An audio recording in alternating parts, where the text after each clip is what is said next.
खुलुमबाय स्टुडियोआव दं आं किलिकां ब्रह्म बे समाव बडलेण्ड बुब्लिया गलादार आरो फालांगिरिफोरनि थाखाय मोनसे मोजां खौरां लानानै फैदों नोंथाङा फालांगियारि लाइसेन्सनि गोनांथि जादों नामा जुदि नोंथाङा फालांगियारि लाइसेन्सनि गोनांथि जादों अब्ला जिंगासिनांगौ गैला नोंथाङा न'आव जिरायनानै गोरलै राहाजों फालांगियारि लाइसेन्सखौ मोननो हागोन बेनि थाखाय नोंथाङा मावख'आव थांनांनाय नंला नंगौ नोंथाङा न'आव जिरायनानै सार्भिस ब्रिज पर्टेलाव आरज गाबनो हागोन आरो नोंथाङा बेजोंनो खाजोनाखौबो अनलाइनआव गोरलैयैनो होनो हायो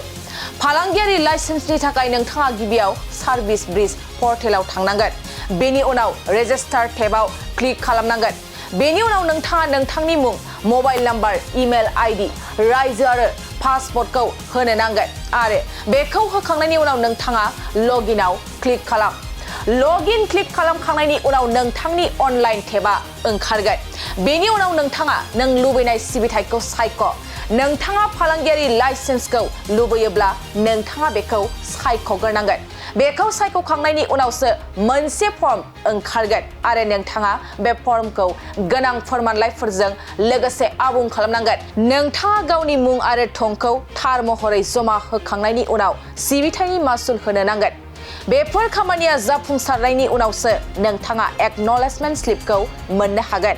आरो नोंथांनि मबाइलाव SMS नि गेजेरजों पेमेन्टनि मेसेज फैगोन बेनि उनावसो नोंथाङा फालांगियारि लाइसेन्सखौ मोननो हागोन